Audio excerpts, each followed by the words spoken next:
안녕하세요. 사연에 빠지다의 DJ 민영입니다. 오늘도 두 가지 사연 준비되어 있으니 재미있게 들어주시고요. 구독과 좋아요 버튼도 눌러주세요. 그럼 오늘의 사연 함께 만나볼게요. 안녕하십니까. 저는 환갑을 훌쩍 지나 어느덧 칠순을 바라보고 있는 평범한 사람입니다. 아이들 처음 태어났을 젊을 시절만 해도 이 핏덩이들 언제 다 키우나 싶은 마음뿐이었는데 어느덧 두 녀석 모두 출가시키고 제 머리에는 흰머리가 소복하게 내려앉았네요. 참 세월 가는 게 무섭습니다.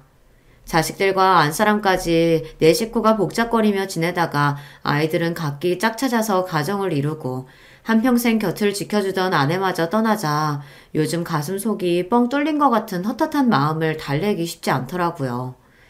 이러한 적적한 마음을 위로해준 곳이 바로 이곳 채널입니다.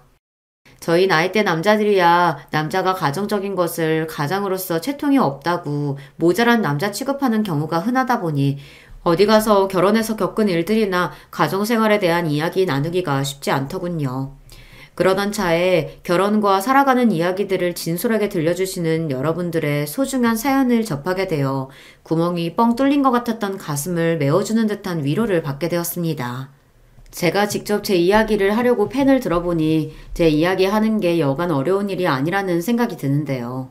그럼에도 불구하고 제가 제 이야기를 하기로 마음먹은 것은 제게도 그간 켜켜이 쌓여온 나름대로의 사연이 있어서입니다.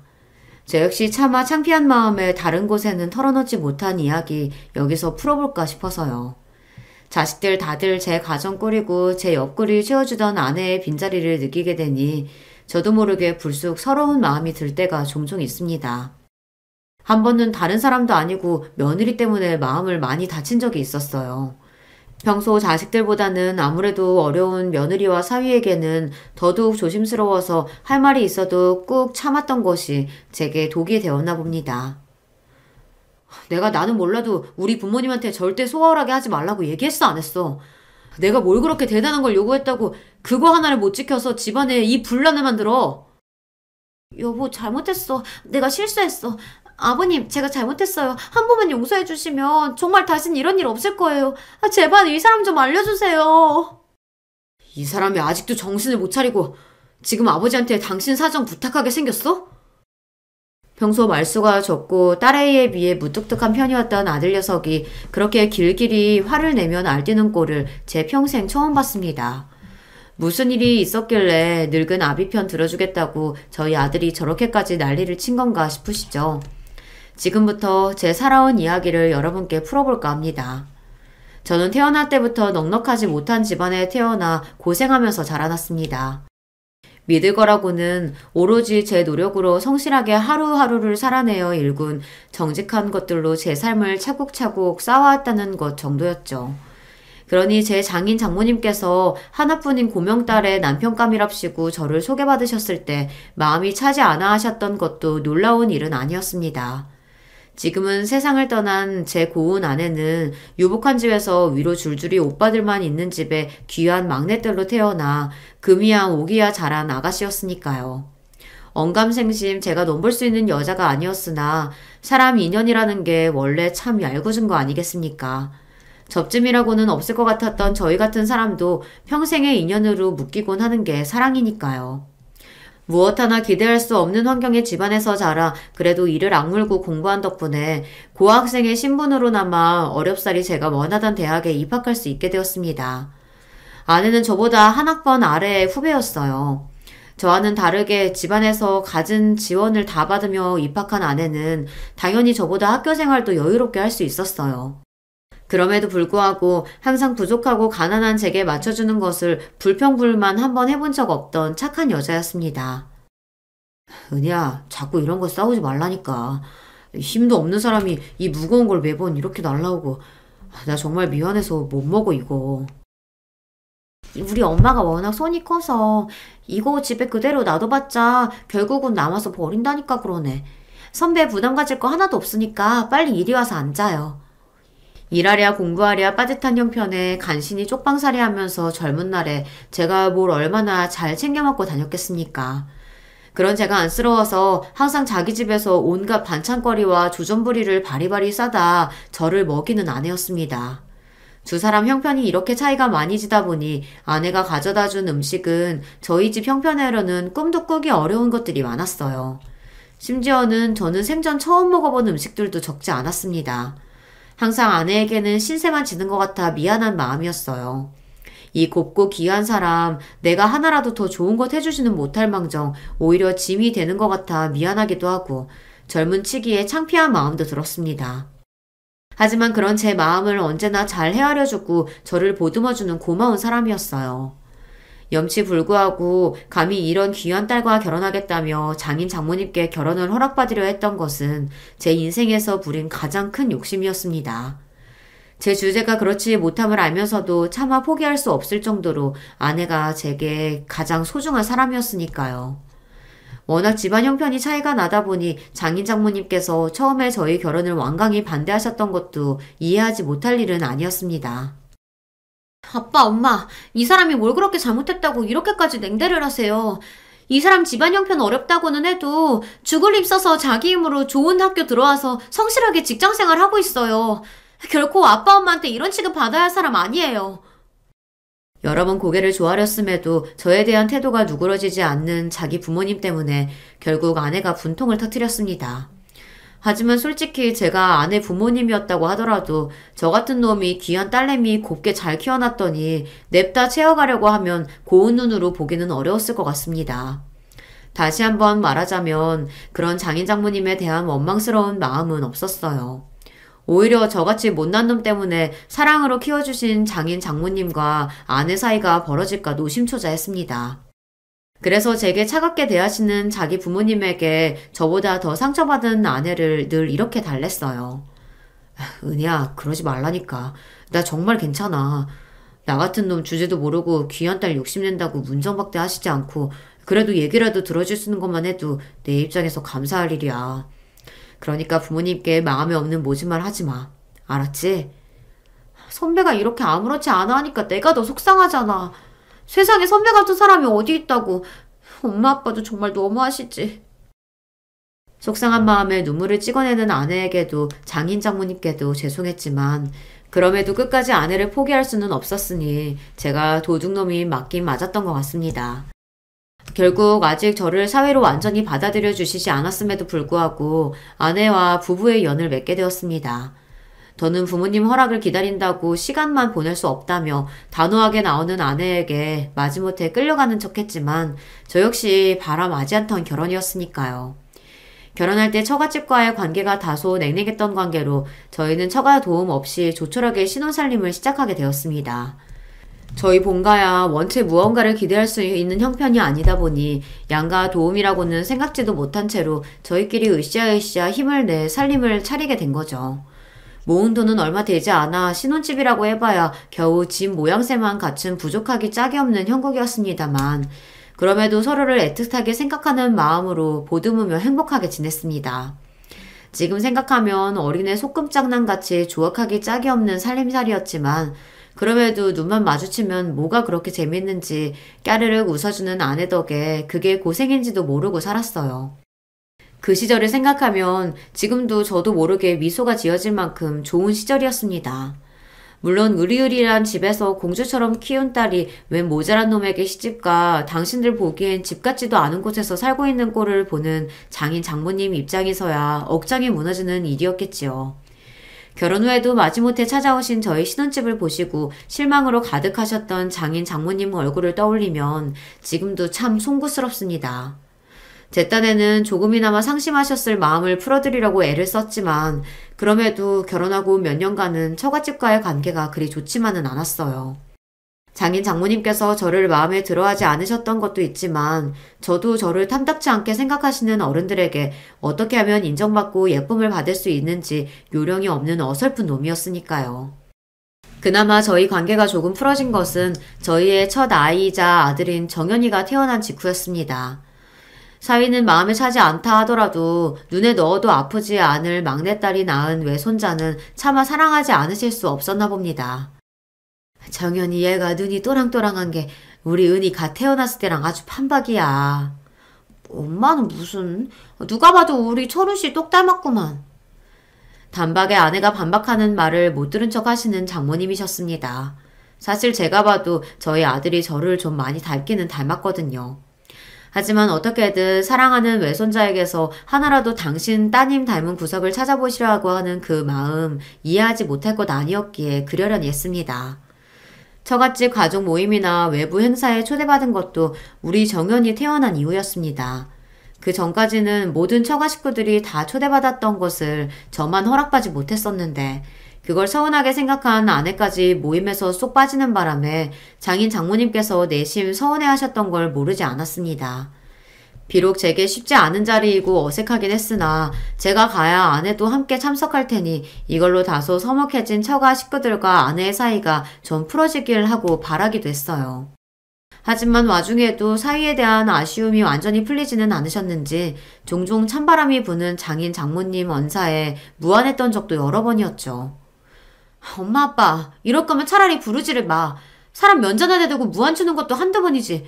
이럴 거면 도대체 왜 오라고 그랬어? 우리가 뭘 그렇게 서운했다고 그래. 너는 네 남편만 중하고 이제 어미애비 속 썩는 건 아무렇지도 않아? 대놓고 쌍욕만 안 했다 뿐이지. 다른 사람 뻔히 보는 데서 사람 없는 취급하는 것도 한두 번도 아니고 오죽하면 다른 사람들이 더 민망해서 눈치를 보겠냐고. 이제 우리 정연이까지 있는데 이 사람 엄마 아빠 외손자 아빠예요. 꼭 이렇게까지 해야겠어? 제가 분란의 원인이 된 것 같아 몸둘 바를 모르겠더군요. 장인어른께서 사업체를 운영하고 계셨기 때문에 회사 관련한 행사도 여럿 있었습니다. 그럴 때마다 장인어른 지인분들, 자식분들이나 사위분들 면면을 보면 참 다들 대단하긴 했어요.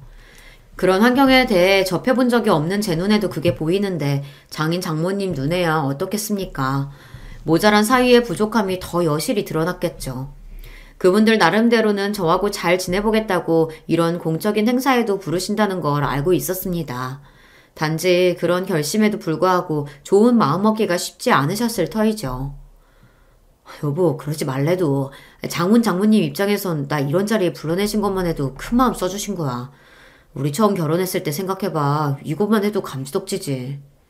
나는 싫어. 당신처럼 성실하게 열심히 사는 사람이 어디 있다고 당신이 그런 푸대접을 받아야 돼? 엄마 아빠가 당신을 그렇게 대하니까 다른 사람들까지 당신을 함부로 대해도 되는 사람처럼 예의 없이 굴잖아.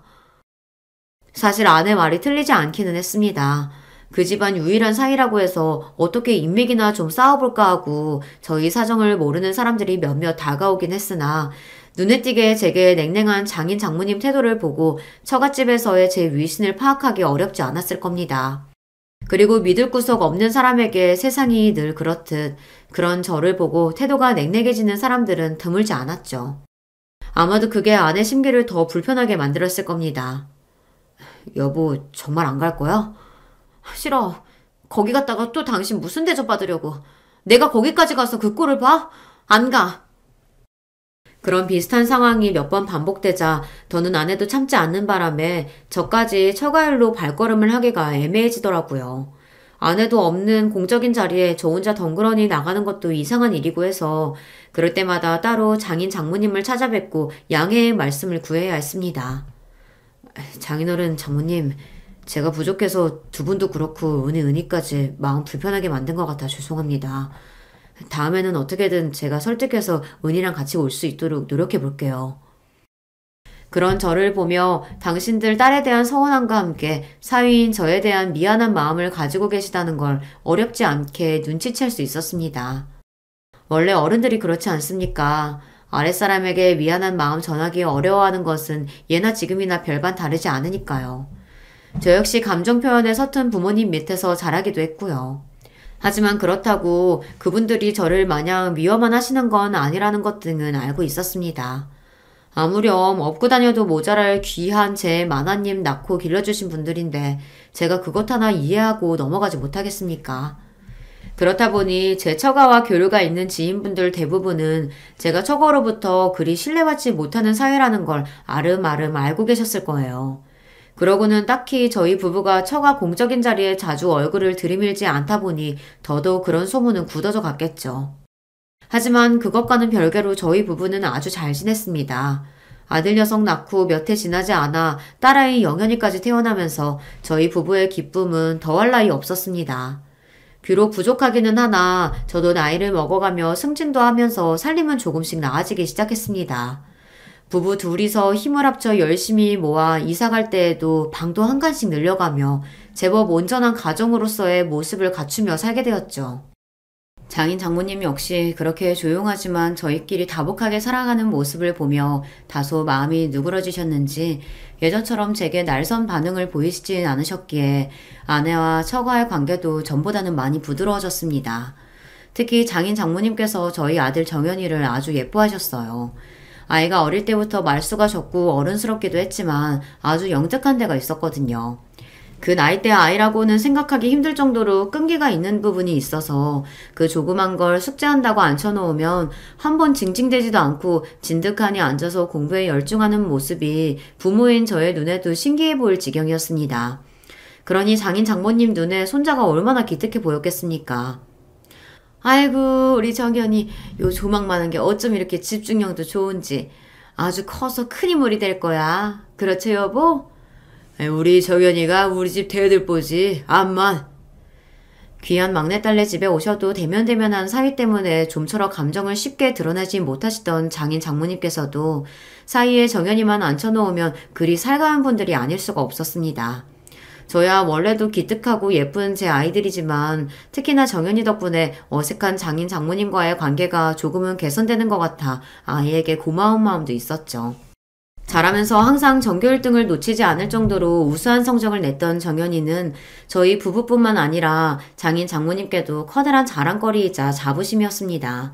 물론 저희 딸 영연이도 똑부러지게 자기 일 잘하고 공부도 제법 잘했지만요. 워낙 오빠가 성적이 좋다 보니 공부보다는 예체능 쪽에 관심이 더 갔더라고요. 그런 영연이 역시 저희 부부에게 정연이 못지않게 소중하고 사랑스러운 딸이었지만 아무래도 어르신들한테는 공부 잘하는 자손이 제일인 법이니까요.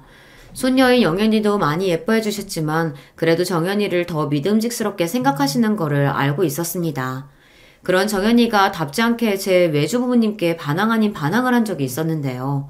바로 아버지인 저 때문이었습니다. 이미 저로 인해 아내와 장인 장모님 사이가 소원해진 적이 있었기 때문에 제 나름대로는 저희 아이들과 장인 장모님 사이가 저 때문에 서먹해지지 않도록 마음을 썼습니다. 아들 녀석 낳고 얼마 되지 않아 한동안 참석했던 처갓집 공식 행사에서의 일 때문에 제가 장인 장모님으로부터 크게 인정받지 못한다는 소문이 한 차례 돈 바 있었다고 말씀드리지 않았습니까? 그래서 혹여나 아이들 귀에 그런 소리가 들어가지 않을까 신경을 쓰기도 했고요. 물론 그 이후로는 별다른 일이 없었기 때문에 별일이야 있을까 싶었는데 어떻게 아이 귀에 그게 들어갔던 모양이에요. 여느 때처럼 아이 좋아할 만한 선물을 바리바리 들고 저희 집을 찾아오신 장인 장모님께 아들 녀석이 평소와 달리 눈도 잘 마주치려 들지 않았습니다. 정은아, 할아버지 할머니 오셨는데 인사드려야지. 왜 그러고 있어? 응? 할머니 할아버지 우리 아빠 미워해서 나쁜 말하고 상처 줬다는데 진짜예요? 눈물이 그렁그렁해서 아들 녀석이 하는 말에 장인 장모님 낯이 당혹감으로 물들어갔습니다. 저희도 아이가 그런 소문에 대해 전혀 아는 티를 내지 않았기에 그때서야 알게 된 일이라 당황스러웠어요. 저희가 미처 상황을 수습하기도 전에 아이가 볼이 잔뜩 부어서는 냉랭한 목소리로 말했습니다. 우리 아빠 세상에서 가장 똑똑한 사람인데 세상에서 가장 열심히 일하는 사람인데 왜 미워해요? 우리 아빠는 다른 친구들 아빠랑은 다르게 주말에도 귀찮다고 안 하고 우리랑 항상 잘 놀아주고 아껴주는 좋은 아빠인데 그런 아빠를 왜 미워해요? 아이 목소리에 설움이 뚝뚝 배어나왔습니다. 그걸 보는 아내도 그만 마음이 아픈지 눈이 새빨개졌어요. 저는 한편으론 당황스러우면서도 저 조그만 녀석이 자기 딴에는 얼마나 마음고생을 했을까 싶어 마음이 짠해졌습니다. 동시에 제 자식에게 이런 인정과 사랑을 받다니 저 스스로가 참 행복한 사람이라는 생각도 들었습니다. 그런 제 감동과는 별개로 사랑하는 외손자에게 뼈아픈 직언을 들은 장인 장모님의 당혹스러움을 짐작할 수 있었기에 아이의 어깨를 차분히 붙잡고 말했어요. 정연아, 다른 사람들이 하는 말은 본인들이 직접 겪은 일이 아니기 때문에 정말 있었던 일하고는 다를 수 있어. 할머니 할아버지가 아빠를 미워하시면 왜 우리 집까지 와서 정연이 영연이를 보시겠어. 할머니 할아버지 아빠 안 미워하시니까 그런 생각하지 마. 응? 그래도 순한 아이라서 제가 이렇게 다독거리는 것만으로 더는 고집을 피우지 않고 제 외할아버지 외할머니 사이에 가서 앉는 아들 녀석이었습니다. 하지만 그렇게 아들의 오해 아닌 오해를 풀어준 이후로도 장인 장모님 표정은 밝아지지 않더라고요. 그리고 며칠 있다 아내와 함께 처가로부터 호출을 받았습니다. 아무래도 며칠 전의 일이 두 분께서도 마음이 많이 쓰이셨겠지 싶었어요. 전에 없이 의리의리하게 차려진 밥상을 받고 조금은 민망해하는 제게 장인어른께서 어렵사리 입을 떼셨습니다. 듣고 보니 정연이 말이 틀린 게 하나도 없어. 이 나이를 먹고 손자까지 봐서도 그 어린 것 하나만도 못하게 굴었으니 내 정말 자네 볼낯이 없네. 옆에서 생각이 많아 보이시던 장모님께서도 말씀하셨어요. 그래, 내가 내 자식 귀하고 아깝다는 이유로 자네한테 그간 너무 모질게 굴었네. 우리가 자네 처음 만났을 때 마음에 차지 않았던 건 맞지만 그렇다고 지금도 그렇게 생각하고 있는 건 절대로 아니야. 우리도 그동안 자네를 본 세월이 있는데 자네 같은 사람을 어떻게 계속 미워할 수 있겠나? 하지만 우리 속마음은 속마음인 거고 제대로 풀 문제들을 풀지 않아서 자네도 그렇고 우리 은희도 그렇고 그 어린 정연이까지도 마음고생을 하게 했으니 이 노인네들이 정말 면목이 없네. 두 분 마음이야 오래전부터 짐작하고 있었지만 그래도 이렇게 직접적인 표현을 해주시는 건 그때가 처음이었어요. 나이 드신 어른들이 아랫사람에게 이렇게 솔직한 마음을 내보이시는 것이 얼마나 어려운 일인지 저 역시 잘 알고 있었습니다. 그래서 그 두 분께 비로소 사이로서 인정을 받았다는 생각에 기쁜 마음이 듦과 동시에 저 두 분이 얼마나 큰 용기를 내셨을까 싶어 안쓰러운 마음도 들었습니다. 장인 장모님, 저 두 분께 서운한 감정 정말 한 톨도 없습니다. 그럼에도 불구하고 이렇게 불러서 대접까지 해주시면서 그런 말씀 주셔서 정말 감사드려요. 애초에 두 분께서 이렇게 잘 키워주신 딸 보내주지 않으셨으면 제가 어떻게 이렇게 사람굿이라고 살 수 있었겠습니까? 다 두 분 덕분입니다. 감사합니다. 비로소 마음의 응어리를 풀고 서로를 받아들인 저희였습니다. 그간의 서름과 마침내 받게 된 인정에 기쁜 마음이 뒤섞여 훌쩍이는 아내의 손을 꼭 잡아주었습니다. 두 분 앞에서 부끄러운 사이가 되지 않도록 더욱 열심히 살아야겠다고 다짐했죠. 그 후로는 장인 장모님과의 관계도 다소 편안해졌습니다. 물론 그동안 대면대면하게 지내온 세월이 있었기에 단번에 마음의 벽을 완전히 허물기는 쉽지 않았으나 그럼에도 이 정도만으로도 감사한 일이라고 생각했어요. 저희 사이가 좋아지면서 장인어른께서 집안 사업에 발을 들여볼 의사가 있는지 넌지시 물어오셨지만 그 제안은 감사한 마음으로 정중히 거절했습니다. 처가 식구들은 정도의 차이는 있었지만 다들 장인어른 사업에 조금씩은 발을 담그고 있는 상태였기에 장인어른 입장에서는 저를 정말 가족으로 받아들여 주셔서 하신 말씀이었습니다. 하지만 저는 그 마음만으로 감사했지 그렇다고 처가로부터 경제적으로 의존할 생각은 없었으니까요. 저희 결혼해서 신혼살림 꾸릴 때도 그렇고 그 생각은 변함이 없었습니다. 사람이 성인이 되어 자기 힘으로 가정을 이뤘으면 어떻게든 저희끼리 힘을 합쳐 살아야 한다는 게 제 생각이기도 했고요. 물론 집안으로부터 도움을 받을 사람들을 비난할 생각은 아니고 저희 집 본가 사정이 본인 앞길은 본인이 책임져야 했다 보니 자연스럽게 그렇게 생각하게 된 것 같습니다. 처음엔 다소 서운해 보이시던 장인어른도 결국은 그런 제 의사를 존중해 주셨습니다. 오히려 부족하기는 하나 저희 능력으로 살아보겠다는 저를 대견해 해주시기도 했어요. 그건 세월이 흐를수록 더했습니다. 아무래도 집안 사업에 가족들 여럿이 엮여있다 보니 크고 작은 잡음이 끊이지 않았거든요. 당신 아들들이 차례로 한 번씩 돈 사고를 칠 때마다 적잖이 마음고생을 하셨던 장인어른이시니 이렇듯 본인 사업에 관여하지 않는 저를 나이가 먹어갈수록 더 인정해 주신 것 같기도 합니다. 그래서 이런 여러 가지 상황이 벌어지는 동안에도 저희 가족은 처갓집 상황에 크게 영향을 받지 않고 저희 나름대로 오순도순 다복하게 잘 지냈습니다. 이제는 저도 어느 정도 자리를 잡아 저희 식솔들 고생시키지 않고 하고픈 것들 하게 해줄 수 있을 정도의 능력을 갖추었고 아이들은 아픈 곳 없이 건강하게 자라며 자기들 할 일 잘 해주었습니다. 원체 타고나길 몸이 약한 편이었던 아내의 건강이 염려스러웠을 뿐 다른 걱정은 없었어요. 특히나 아들 녀석인 정연이가 성적표를 받아오는 날은 저희 부부뿐만 아니라 양가 부모님들도 기쁨을 주체하지 못하시는 날이었습니다. 중학생 이후로 의사가 되겠다는 진로를 확고하게 밝힌 아들 녀석은 더욱 공부에 박차를 가했습니다. 원래도 머리가 좋고 끈기가 있어 우수한 성적을 받아오던 아이였는데 목표의식이 뚜렷해지고 나니 공부에 대한 의욕도 더 커진 것 같았어요. 한번 공부하겠다고 책상에 자리를 붙이고 앉으면 반나절은 너끈히 진득하게 자리를 붙이고 공부하는 아들 녀석이었습니다. 저러다 건강이라도 해칠까 싶어 저나 아내가 한 번씩 일으켜 간식도 먹이고 말도 붙여가며 휴식을 취하게 해야 할 정도였어요. 딸아이 표현에 따르면 공부할 때는 우직하기가 곰 같은 아이였습니다. 그러니 장인 장모님 눈에 그런 아이가 얼마나 기특하고 예뻐 보였겠습니까? 회사 일이나 다른 자식들 문제로 속이 썩어도 저희 집에만 오시면 만면의 미소가 가득한 장인 장모님이셨어요. 자식 손자놈들 그리 많아도 믿을 건 우리 정연이 하나밖에 없다. 할아비한테는 우리 정연이가 제일이야. 그럼 친손자놈들이 우리 정연이 밥만 했으면 내가 이 속 끓일 일이 뭐가 있어? 날이 갈수록 정연이에게 마음이 기우는 두 분이셨습니다. 그런 그분들 편애에 혹시나 아이가 되바라진 마음을 가질까 걱정했던 적도 있지만 저희 아들이 그래도 그럴 녀석은 아니었어요. 제 딴에는 이제 자기도 철 좀 들었다고 속상하실 외할머니 외할아버지 마음 맞춰드리며 기분을 풀어드릴 줄도 아는 아이였습니다. 할머니 할아버지 조금만 더 기다리세요. 제가 의대 합격하고 의사 면허 따면 두 분 주치의해드릴게요.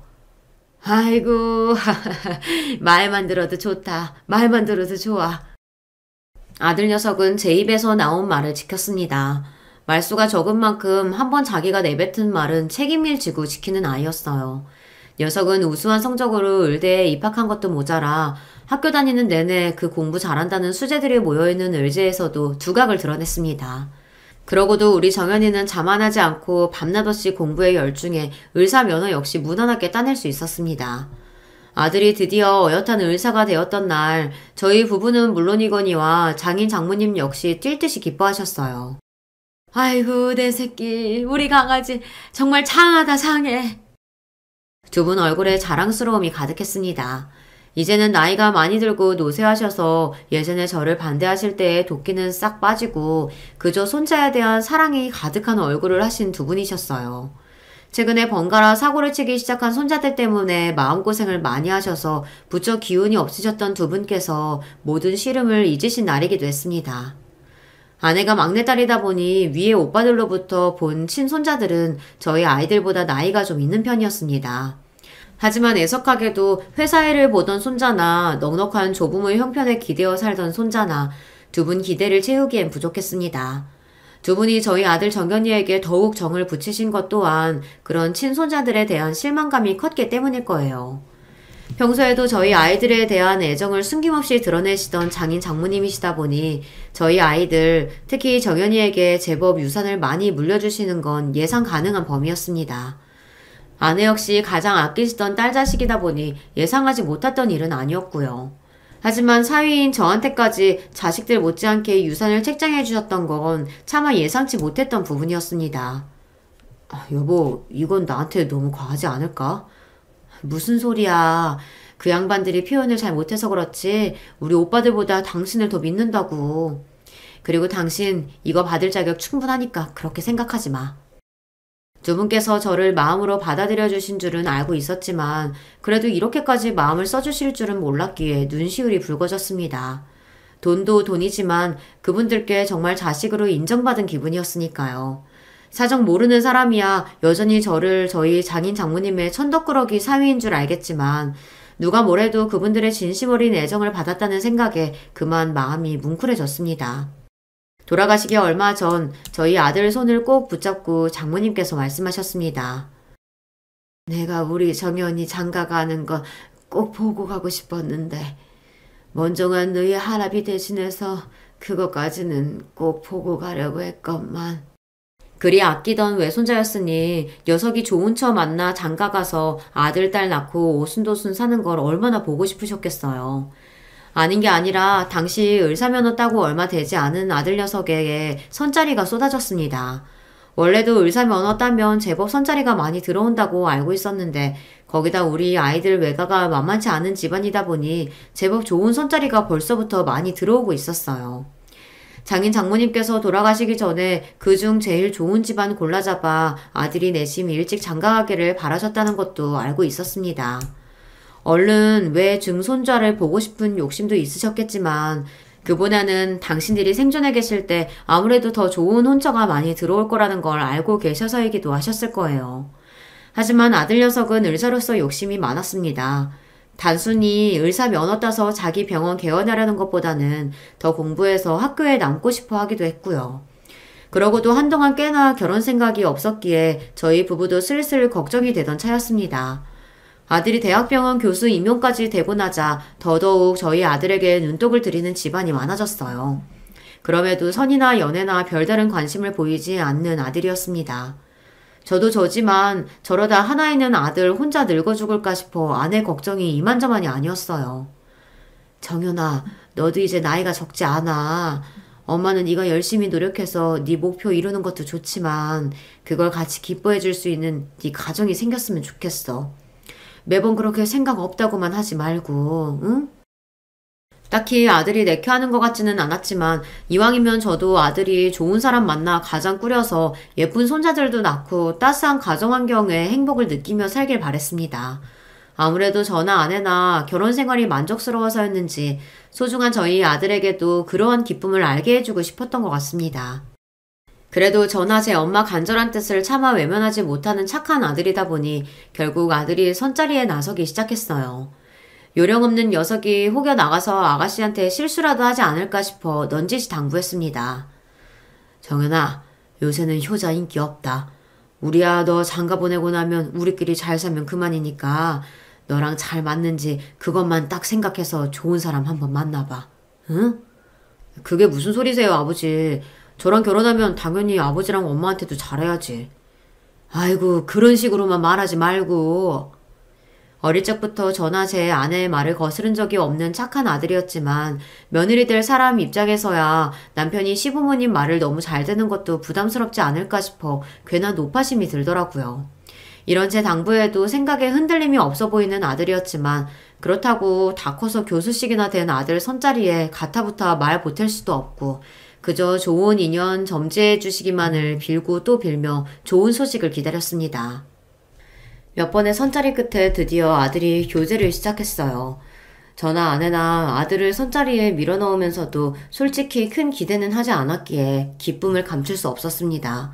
조건이야 이미 선 들어오면서부터 걸러냈고 아들 녀석이 그리 사람 보는 눈이 없다고 생각하지 않았기에 만나보지도 않은 아들의 교제 상대는 이미 저희 부부에게 예비 며느리나 다름없었습니다. 그저 언제 인사를 하러 올까 오매불만 기대에 부풀어 있는 아내였어요. 여보, 도대체 어떤 아가씨길래 목석 같은 우리 정연이가 만나보자는 말을 다 했을까? 나 너무 기대되는 거 있지? 아서라, 애 앞에서는 괜히 부담 주지 마. 자기들이 어련히 알아서 하겠지. 들뜬 아내를 달래면서도 저도 기대를 누르기가 어렵더라고요. 그렇게나 며느리 보기를 소원하던 아내였으나 애석하게도 아들의 결혼보다 아내의 병이 더 먼저 찾아오고 말았습니다. 췌장암 말기였어요. 내가 시원치 않아서 온 가족 고생을 다 시키네. 미안해 여보. 무슨 그런 소리라고 있어. 쓸데없는 소리 하지 말고 당신 몸 추스릴 생각이나 해. 상식적으로 아내에게 소생의 기미가 없음을 알고 있었음에도 쉽게 아내를 포기할 수 없었습니다. 이 경황 없는 와중에도 아들 녀석 가정 이루는 모습을 보기를 소망했던 아내의 꿈을 알고 있기에 아들의 결혼이 서둘러 진행되었습니다. 며느리 될 아이는 아들과 마찬가지로 의사로 일하고 있었어요. 의사 면허 따고 집에서 작게나마 병원을 차려주셔서 개원으로 일하고 있었습니다. 사업을 하신다는 사돈의 회사가 저희 장인어른께서 생전 경영해 오셨던 회사의 하청업체 중 한 군데라는 이야기를 들었지만 제가 직접적으로 사업에 관여한 적이 없었기에 그저 그러려니 했어요. 사실 그런 걸 신경 쓸 만한 심적인 여유가 부족했습니다. 저는 거의 하루 종일 아내 곁에 붙어서 간병을 하며 얼마 남지 않은 시간이 흐르는 것이 안타까워 견딜 수가 없었습니다. 유미씨, 우리 정연이 잘 부탁해요. 내가 새 사람 맞이하면서 이것저것 챙겨줄 게 많은데 내 꼴이 지금 이래서 그러지도 못하고 참 미안하네. 아니에요. 무슨 말씀을 그렇게 하세요, 어머니. 저희들끼리 알아서 잘할 테니까 걱정하지 마시고 쾌차하세요. 몇 번 보지 않아 서먹할 아내에게 살갑게 말해주는 며느리가 고마웠습니다. 와중에 아내는 병색이 완연했습니다. 이제 정말 우리에게 남은 시간이 없다는 걸 순간마다 실감했어요. 평생 곁을 지켜주던 아내가 영원히 돌아오지 못할 것으로 떠난다고 생각하면 마음이 미어지듯 아파왔습니다. 결국 아이들 시골리고 채 한 달을 버티지 못하고 아내는 영원한 여행을 떠나게 되었습니다. 세 사람 맞이하고 하나 남은 시부모로서 마음을 잘 썼어야 했는데 아내 잃고 정처 없이 떠도는 마음을 붙잡기에도 버거워 그러지 못했어요. 아들이나 며느리에게 참 미안했습니다.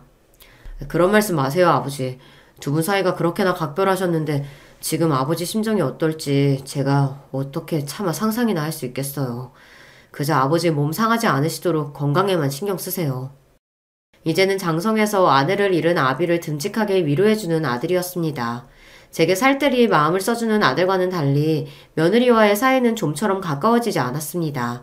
저희 집안 식구가 될 무렵 제가 워낙 정신이 나가 있어서 더 그런 게 아닌가 싶어 며느리를 대하기에 미안스러워 더 어렵게 느껴지더라고요. 사위면 성별이라도 같으니까 어떻게 좀 친해질 구석이 있을지 몰라도 남의 집 귀한 딸내미를 스스럼 없이 대하는 게 쉽지 않았습니다. 또 아들이나 며느리나 각자 생업이 있다 보니 자주 볼 일이 드물기도 했어요. 그나마 아들은 제 엄마 떠나고 많이 울적해하는 아버지 걱정에 바쁜 시간을 쪼개 저를 찾아오곤 했지만 며느리도 함께 오는 일은 극히 드물었습니다. 저 나름대로는 또 호라비로서 기운 처져 있는 모습 며느리에게 보이기 민망하기도 하고 편치도 않을 홀 시아버지 보러 불편한 자리에 괜히 며느리를 찾지도 않았고요. 뒤늦게 조금 서운한 마음이 들기는 했습니다만 서로 불편한 일 만들지 않으려면 오히려 이렇게 지내는 게 더 낫지 않을까 싶은 생각을 하며 스스로를 달랬습니다. 아내를 보내고 첫 일주기가 다가오자 그러지 않으려고 노력했는데도 마음이 많이 싱숭생숭했습니다. 아내를 떠나보내고도 여전히 차마 다 정리하지 못한 아내 유품이 집안의 지천으로 널려 있었어요. 제 반평생이 넘도록 매일을 함께한 사람인데 1년이라는 시간은 그 사람을 보내기엔 너무 짧았습니다. 그런 제가 걱정돼서인지 부쩍 아들, 딸 연락도 잦아졌어요. 너무들 걱정 말아라. 아빠 괜찮다. 며칠 뒤에 엄마 제사 때 보자꾸나. 제사라는 말을 담으면서도 여전히 마음이 시큰하더라고요. 조금만 내 곁에 더 머물러주지 뭐가 그리 급해서 그리 서둘러 갔나. 아내에겐 원망스러운 마음이 들었습니다. 아내에겐 해준 것보다 받은 게 훨씬 더 많았어요. 이래서 사람 살아있을 때 잘해야 하는 건데 제 딴엔 한다고 했는데도 일이 후회가 남을 줄 알았더라면 더 잘해줄 걸 그랬어요. 그런 마음을 가지며 아내의 첫 제사를 정성껏 준비했습니다. 아내와 모처럼 단둘이 제주 여행을 갔을 때 맛있게 먹었던 약과도 불어 공수하고 제사상 격식에 조금 맞지 않기는 했으나 아내가 좋아하던 음식을 대접하고 싶어 가장 좋은 재료로 손수 정성껏 골라두었어요. 원래도 아내와 함께 부족한 솜씨로 이것저것 요리를 해먹었던 저였기에 그날도 부족하나마 제 힘으로 정성껏 한 끼 차려서 떠난 아내의 첫 제사를 준비할 요량이었습니다. 음식 다 준비하고 아이들은 그저 와서 제 엄마 좋아하던 음식 함께 나누며 시간을 보내고 싶어 일부러 천천히 오라고 일렀는데 뜻밖에도 며느리가 생각보다 이른 시간에 혼자 먼저 찾아왔어요. 얘 아가 일찍 왔구나. 네, 정현씨가 갑자기 회의가 잡혔다고 저 먼저 좀 일찍 가보라고 해서요. 그렇게 말하는 며느리 표정이 떨떠름해 보였습니다. 저 역시 신경이 쓰였으나 아무래도 아직 서먹한 시아버지와 단둘이 남은 상황이 편치 않겠거니 싶었어요. 그래서 제 딴에는 어색한 분위기를 풀어보고자 며느리에게 말을 붙였습니다. 그럼 아가 여기 푸성기 좀 나랑 같이 섞을까? 정연이 엄마가 푸성기에 겉절이 양념 붙여주면 참 맛있게 잘 먹었거든. 그런데 제 말에 며느리 표정이 확 구겨졌습니다. 그러더니 제게 날카롭게 쏘아붙이기 시작했어요.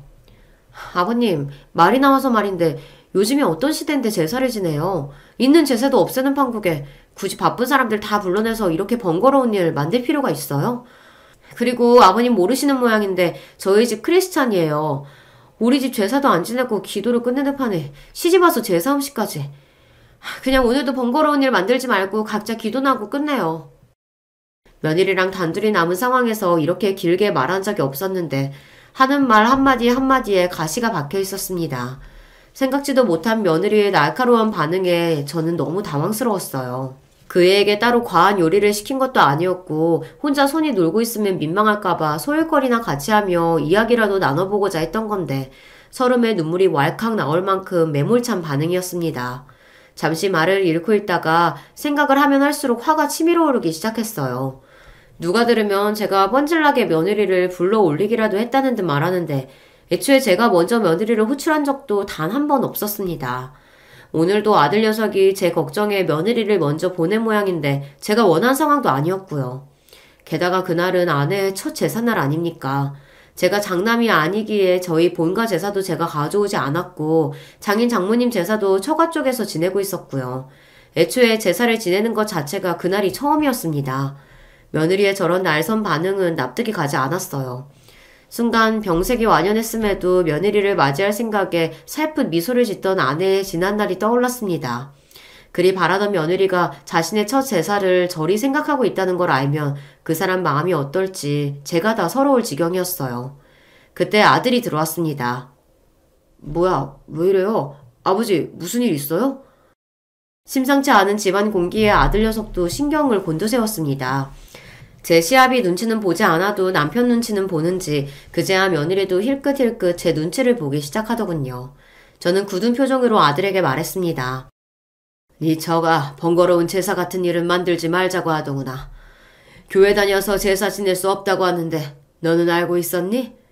다른 것도 아니고 네 엄마 첫 제사에 나올 이야기는 아닌 것 같아 내가 그냥 넘기는 건 아니지 싶다. 굳은 표정으로 상황을 전하는 제 말에 아들 표정 역시 순식간에 싹 굳어버렸습니다. 그런 저희 사이에서 며느리가 눈에 띄게 안절부절 못하기 시작했어요. 아버님 말씀을 그렇게 전하시면 여보 그게 아니라 당신 입 다물어. 아들이 쩌렁쩌렁 소리를 쳤습니다. 그 기세에 며느리가 그만 입을 합 다물었어요. 아들이 분노에 가득 찬 표정으로 휴대전화를 들더니 곧장 전화를 걸었습니다. 장모님, 저 조서방입니다. 꼭 드릴 말씀이 있어 전화드렸어요. 오셔서 따님 데려가세요. 그 말에 집안 전체에 찬물을 끼얹는 듯 분위기가 싸늘하게 가라앉았습니다. 며느리는 이제 오열하기 직전이었어요. 그런 제 아내의 상태도 아랑곳하지 않고 아들이 외쳤습니다. 생전 처음 맞이하는 우리 어머니 제사 못 모시겠다고 내 아버지한테 폐악 부리는 여자 나도 필요 없습니다. 장인어른 사업 때문에 도움받을 일 있을 때만 살살 제 눈치 보면서 정작 내 부모 이렇게 홀대하는데 내가 뭘 믿고 따님이랑 평생을 함께합니까? 와서 당장 따님 데려가세요. 여보 내가 잘못했어. 내가 그러려고 그런 게 아니고. 아니긴 뭐가 아니야. 그나마 결혼 전에 우리 엄마는 외할아버지 회사 때문에 눈치 보는 신용이라도 하더니 이제 엄마 돌아가시고 없으니까 우리 아버지는 끈떨어진 연인 줄 알았어? 내가 당신한테 많은 거 말했어? 내 아버지한테 대단한 효도하라고 했냐고 내가. 그저 어머니 가시고 다치신 마음 더 상처받지 않도록 조심해달라는 그거 하나 못 지켜서 이사다를 만들어? 화가 머리끝까지 치밀어 올라 폭발한 아들이었습니다. 그런 아들을 보니 이제 제가 두려울 지경이었어요. 저러다 정말 무슨 사달을 내도 크게 내겠다 싶어 일단 아들을 진정시키려고 했습니다. 정연아, 일단 진정 좀 해라. 내가 괜히 긁어 부스럼 만든 것 같구나. 무슨 말씀이세요, 아버지? 누가 들어도 저 사람이 잘못했는데. 이제 믿을 건 저뿐이다 싶었는지 아까와의 태도와는 정반대의 모습으로 며느리가 제게 매달리기 시작했습니다. 아버님 잘못했어요. 제가 다시는 안 그럴게요. 잘못했으니까 저 쫓아내지 마세요. 네? 이 사람이 지금 잘못은 당신이 해놓고 왜 수습은 아버지한테 시키려 들어? 그렇게 한참을 실랑이를 벌였습니다. 당장의 며느리를 내쫓을 기세인 아들을 달래느라 저도 혼이 쏙 빠졌어요. 엎친 데 덮친 격으로 갑작스러운 아들의 통보에 혼비백산한 사부인까지 달려오시면서 더욱 정신이 없었습니다. 사돈어른 죄송합니다. 저희가 자식을 잘못 키웠습니다. 제가 다리 뭉둥이를 분질러서라도 제대로 가르쳐 놓을 테니 제발 노여움 푸시고 한 번만 가볍게 여겨주세요. 부탁드립니다, 사돈어른. 아이고, 일어나세요, 사부인. 자식 일에 눈이 뒤집힌 어머니가 제게 엎드려 읍소하는데 그걸 말리는 것도 보통 일이 아니었습니다. 당장에 며느리 소박 놓겠다며 윽박지르는 아들 때문에 엉엉 울고 비는 며느리나 제발 딸 자식 한번 봐달라며 제게 비는 사부인이나 혼란의 연속이었습니다. 결국 아들이 둘을 싹 걷어 나가면서 비로소 침묵이 찾아왔어요. 그러고도 나중에 사돈어른까지 정식으로 찾아와 온 식구가 제 앞에 머리를 조아리며 사죄를 하였습니다. 정말 죄송합니다, 사돈어른. 저희 집이 교회를 다니긴 해도 그리 독실한 편은 아니라 그 핑계를 댄 건 아니었는데 하나 있는 딸 자식이라고 저희가 너무 오냐오냐 했습니다. 부족한 만큼 더 혹독하게 가르칠 테니 부디 자비를 베푸시어 한 번만 용서해 주시길 부탁드릴게요. 정말 죄송합니다, 사돈어른. 제 부모와 남편 앞에서 어찌나 기가 팍 죽었는지 고개를 들지 못하는 며느리를 보니 좀 안쓰럽더군요. 한편으로는 내가 너무 심했나 싶으면서도 저한테 그런 거면 모를까 제 아내와만큼은 그런 대접을 받게 할 수 없었기에 일어나야 할 일이 일어난 것뿐이라고 생각하기로 했습니다. 그런 일이 있었으니 며느리에게 활짝 마음을 열 수는 없었으나 그래도 이 일 때문에 아들 내외 갈라서게 할 마음까지는 없었으므로 이 정도로 한 번은 넘어가기로 했습니다. 제가 굳이 보태지 않아도 마음고생을 어지간히 한 모양인지 얼굴이 말이 아닌 며느리 꼴이 애잔하기도 했고요. 한번 아들 녀석이 제대로 휘어잡아서인지 그 후로는 저나 저희 식구들 앞에서 꼼짝을 못하는 며느리이니 같은 실수를 반복하지는 않겠지 하고 있습니다. 아들 녀석에게는 너무 며느리 잡지 말라고 효자 남편은 자랑 아니다 타이르긴 했으나 돌아온 녀석 반응은 단호했습니다. 전 한치의 후회도 없어요, 아버지. 같은 일 생기면 그 사람한테 더는 기회 없다고 엎어놓았으니까 저랑 갈라서기 싫으면 알아서 하겠죠. 내 아들이지만 좀 너무하다 싶으면서도 그래도 저 효자 아들 아니었으면 아내에게 미안한 마음을 어찌다 풀었을까 싶어 내심 고맙기도 합니다. 저는 몰라도 제 아내는 그럴 자격이 있으니까요. 그 이후로는 별 잡음 없이 잘 지내고 있습니다. 집안에 사람 하나 들이는 게 참 쉬운 일이 아니구나 하는 걸 실감하게 된 일이죠. 오늘 제 이야기는 여기까지입니다. 두서없는 이야기 마지막까지 함께 해주셔서 정말 감사드립니다. 안녕하세요. 이 채널 덕분에 유튜브에 꼬박꼬박 접속을 하는 중년 남자입니다. 처음에는 별 생각 없이 하나씩 틀어놓기 시작했던 게 사연이었는데 자꾸 듣다 보니까 재미가 있어서 중독성이 생기더라고요. 특히 코로나가 저희 동네의 기승이었던 시기 이 채널을 의지해서 무료하지 않게 실내 집거 생활을 보낼 수 있었네요. 저에게는 별로 말을 재미있게 하는 재주도 없고 글을 잘 쓰는 재주는 더욱 없지만 그래도 제 이야기를 사연으로 남겨보고 싶어서 신청을 하게 되었어요. 여러분도 혹시 살면서 저처럼 이런 생각 자주 하시나요? 저는 와, 이 세상에 평범한 사람이 잘 없구나 이런 생각을 참 자주 한답니다. 정말 특이하고 독특한 사람이 알게 모르게 아주 은근히 많은 것 같아요. 그래서 누군가의 눈에는 제가 그런 인물로 비출 수 있다는 생각도 가끔씩은 해보고 있고요. 그래도 요즘 이런 생각을 덜하고 사는 편이에요. 예전에는 더 자주 했었죠. 왜냐하면 제 주변에 진짜로 특이하고 독특한 사람이 있었기 때문입니다. 그런 황당한 인연을 만나기 전에 제 인생은 제법 무탈하다면 무탈하게 흘러간 편이었어요. 저는 위로 나이 차이가 무척 많이 나는 형이 있고 아래로는 여동생이 하나 있습니다. 나이 차이가 많이 나다 보니까 형이라기보다는 어렸을 적에 왠지 삼촌 같은 느낌을 받았었고 집에 부모님 말고 또 한 명의 어른이 있는 것 같다는 느낌도 있었네요. 그런데 저의 형이 나이가 들어서도 결혼을 안 했어요. 주변에서 장가를 가라고 성화를 부려도 꿈쩍을 안 했습니다. 어디 하자라도 있나 싶어서 부모님께서 눈을 부릅뜨셨지만 그런 건 찾아내지 못하셨고 단순히 저의 형이 별종인 것으로 치부가 되었지요. 원래는 형에 대한 주변의 평가가 결혼을 안 한 사람이었는데 시간이 지나자 못한 사람으로 위치가 바뀌었고 거기서 더 시간이 지나자 안 하는 것인지 못하는 것인지 알 수 없는 사람으로 된 것 같습니다. 도중에 국제결혼 얘기까지 사실 동네 분들의 추천 때문에 흘러나왔었는데 형이 거품 물고 결사반대를 해서 끝내 흐지부지 되었어요. 아, 그리고 제 여동생은 어렸을 적에 원인불명으로 많이 아팠습니다. 엄청 아파서 온 가족이 매달렸다가 시간이 좀 지나서는 괜찮아졌다가 또다시 아팠다가 그런 과정을 많이 반복했던 아이였어요. 그 시기를 회상하면 부모님께서 두고두고 가슴 아파하셨죠. 특히 아버지께서 말입니다. 우리 막내 딸내미가 아장아장 잘 걷지도 못하고 말도 잘 못하고 그러고 있을 때에 나까지 일하다가 크게 다쳐서 그때가 정말 내 인생에서 말도 못하게 속상한 순간이었지.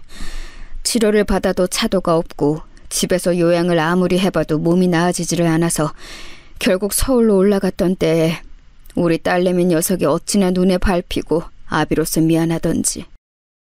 아이고, 당신도 그 소리요?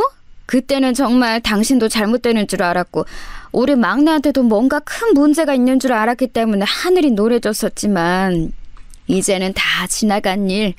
당신이 이날 이때까지 멀쩡하게 살아있고 우리 막내딸 또한 그러하니 훌훌 털고 제발 좀 없던 일로 하십시다. 이러다가 관짝에 못질할 때까지도 그때 너무 속상하고 힘들었지 이렇게 떠들겠네. 그래가지고 어디 관짝 위로 흙이나 덮겠어요? 아, 글쎄 나는 화장을 해서 납골당에 들어눕고 싶다니까 왜 자꾸 나를 땅에다가 묻어버리려고 해? 이래서 내가 당신보다 일찍 못 죽는 거야. 내가 먼저 죽으면 내 말 무시하고 땅 파서 관짝을 묻어버리겠지. 아휴, 아무튼 그때는 참 이루 말할 수 없이 속상했고 우리 막내 딸내미한테 미안했고 그리고 또 우리 대들보 장남에게 고마웠지. 장가를 안 든 것 빼고는 대한민국 1등 효자야. 장가를 안 든 게 얼마나 커다란 흠인데 그거를 그렇게 억지로 빼가지고 대한민국에서 1등 효자로 만들어요? 나 원찬 기도 안 차겠네. 아, 이때까지도 맏며느리감을 안 데려온 괘씸한 장남이기는 하지만 우리 부부가 의지하고 기대고 덕분에 버텼다고 말을 건넬 수 있는 사람은 장남밖에 없기는 하지. 우리가 장남 하나는 잘 낳았슈. 거기서 이렇게 더 든든할 수가 없으니. 저희 아버지께서는 제 여동생이 태어나고 두 돌을 맞이했던 때였나 그 시기에 크게 다치셔서 그 후로 무려 5년 가까이나 일을 아무것도 못하셨어요. 여동생도 아파서 골골거리기 시작한 아이였는데 아버지까지 부상 중에 계셨으니 집이 많이 힘들었습니다. 그때 활약한 사람이 형이었어요. 그때부터 거의 가장 같은 역할을 맡아왔고요. 그래서 부모님께서는 겉으로는 항상 장남이 노총각이어서 창피하고 부끄럽다고 하시면서도 속으로는 많이 의지를 하십니다. 든든한 장남과 애틋한 막내, 뭔가 한 명이 빠진 것 같죠? 예, 제가 빠졌습니다. 첫째는 첫 번째이고 막내는 막내인데 둘째는 이름 따라서 뭐든 두 번째라는 표현이 있더라고요. 제가 인터넷에서 그 표현을 접했을 때 무릎을 탁 쳤어요. 누가 제 입장을 그대로 적어놓은 것만 같았습니다. 저는 존재감이 이도저도 아닌 자식이었던 것 같아요. 자기 몫이나 그저 잘 해내고 형 말에 거역 안 하고 동생만 잘 돌보면 충분한 자식이었죠. 저는 유약하고 소심해서 학교 생활에 어려움을 겪은 여동생을 보필하는 호위기사처럼 그렇게 지냈었어요. 부모님의 신신당부가 있었기에 여동생을 지키는 오빠로 살아왔죠. 인정받는 첫째와 사랑받는 아내, 그 사이에 애매한 저는 성인이 되고 나이가 더 먹어도 그 위치를 벗어나지 못했습니다. 그러다가 제가 소위 초대박을 터뜨리게 되었어요. 길고 짧은 건 대봐야 안다고 하던가요? 설마 제가 나이 먹어서 결혼 자리 하나를 끝내주게 찾아갈 줄은 저도 몰랐습니다. 저는 아내를 소개로 만나게 되었어요. 작정하고서 만난 건 절대로 아니었고요. 그냥 지인 모임이었습니다. 아내는 저보다 4살 연상의 여자였으며 미국에서 살다가 한국에 들어왔다고 그랬어요. 철없었을 때 그저 치기 어린 마음으로 일찍 결혼했다가 어쩌다 보니 부부가 서로 안 맞아서 이혼을 하게 되었네요. 중학생인 아들은 미국에서 전남편이 키우고 있고요. 그런데 전남편이 작년에 재혼을 했어요. 아무렇지 않은 줄 알았는데 재혼 소식을 들은 이후로 시간이 지날수록 제 마음이 공허해지고 자꾸만 슬픔 속에 가라앉네요. 기분 전환이라도 될까 싶어서 낯선 모임에 참여하고 싶었어요. 차분한 말투만 보자면 전혀 그런 이야기를 하는 것 같지가 않았어요. 저는 홀린 듯이 아내를 쳐다봤다가 말의 내용을 곱씹어 보고 나서야 아, 그랬구나 싶었습니다. 어딘가 분위기가 착 가라앉아 있는 사람이라고 느꼈었는데 이혼이라든지 아이를 전 남편이 키우는 것이라든지 이런 때문에 울적한 게 틀림없었어요. 다 이유가 있었던 것이지요. 중학생 아들이 있는 이혼이었지만 저는 아내에게 향하는 제 눈길을 멈출 수가 없었습니다. 고상한 미인이 제 취향이라는 것을 아내를 보고서야 저는 처음 깨달았었네요. 저의 시선을 눈치챈 아내 또한 언제부턴가 모임에서 저를 보며 미소를 지어주기 시작했고 그렇게 연애가 시작되었습니다. 아내가 엄청난 부잣집의 막내딸이라는 것을 알게 된 건 사귀고 난 이후였지요. 저에게 누군가 속물이라고 손가락질을 한다면 할 말 없지만 솔직하게 심정을 털어놓아 보자면 부담스럽기보다는 좋았습니다. 꽤 사는 집 딸처럼 처음부터 보였는데 상상 이상으로 배경이 좋아서 너무 행복했어요. 또한 아내가 제 배경을 신경 안 쓰는 사람이라서 더더욱 행복했고요. 정엽 씨, 나는 상대의 재산이나 학벌이나 인맥이나 이런 걸 보면서 사랑하고 싶지 않아요. 상대가 나와 잘 맞는 사람인지 딱 이것 하나만 보고 사랑하고 싶어요. 내 인생에서 2번의 실패를 겪고 싶지는 않거든요. 아내가 그렇게 말해주었을 때 만세 삼창이라도 하고 싶었어요. 저는 아내를 공주님 모시듯 극진하게 대해주었고 결국은 결혼까지 꼴이 날 수 있었습니다. 의외이자 놀라웠던 것은 처가의 태도였어요. 저를 무척 반겨주었거든요. 우리 세연이가 이렇게 자기 힘으로 인연을 새로 찾아오다니. 우리 기특한 막내가 결혼하고 싶다는데 당연히 들어줘야지. 내가 찬성하고 반대하고 자시고 의견을 얹을 것도 없어. 우리 막내딸 세연이가 결혼하고 싶다 하면 무조건 하는 거야. 이봐 자네, 앞으로 내 딸을 잘 부탁하네. 우리 막내 세연이 겉으로는 제법 강인해 보여도 속은 여린 아이야. 상처도 많고 서툴면도 많으니까 앞으로 자네가 든든하게 받쳐주는 기둥이 되어준다면 바랄 게 없어. 박서방이라고 바로 불러도 되지? 내가 저번에 봤을 때도 참 인상이 좋아 보여서 둘이 얼른 결실을 맺었으면 좋겠다고 생각을 했었는데 이렇게 좋은 소식을 듣게 되다니 너무 반가워. 사위사랑은 장무라는 말처럼 내가 앞으로 우리 박서방한테 신경 많이 써주고 잘할 테니까 아무 걱정하지 말어. 아니지. 나라는 존재가 우리 박서방한테 부담이 될 수도 있으니까 한 발짝 멀리 떨어져서 응원만 해주는 것도 좋겠어. 우리 박서방 생각은 어때? 결혼하고 싶다고 인사를 드리러 갔을 때 장인어른과 장모님 모두 저를 너무 환대해 주셔서 제정신이 쏙 빠질 정도였습니다. 처가는 무려 한남동에 위치한 단독주택이었는데 가히 대저택이라고 칭해도 될 법했습니다. 당시에는 이제 성북동과 연희동 쪽의 전통적인 회장님 댁 동네에 이어서 한남동이 각광을 크게 받기 시작하던 때였죠. 유명 연예인들도 앞다퉈서 한남동으로 거주지를 옮기고 있었고요. 그런 좋은 부촌에서도 대저택을 소유한 엄청난 처가에 와서 제가 환대를 받고 있다는 것이 이게 꿈인가 생시인가 싶었습니다. 아내를 만나고 나서부터는 비현실적인 순간들의 연속이었으나 결혼 인사를 드리러 갔던 그날처럼 꿈을 꾸는 것 마냥 실감이 안 났던 순간은 처음이었네요. 밥이 코로 들어가는지 입으로 들어가는지도 몰랐어요. 어마어마한 집을 구경해볼 엄두도 못 냈고요. 그저 제가 이런 부잣집의 막내딸과의 결혼을 흔쾌히 허락받았다는 엄청난 일을 해냈다는 생각에 압도당해서 아무것도 못했습니다. 간신히 예의만 차려서 인사를 하고 나올 수 있었네요. 제 자취방에 오고 나서야 정신이 들었고 얼른 집에다 이 소식을 알렸습니다.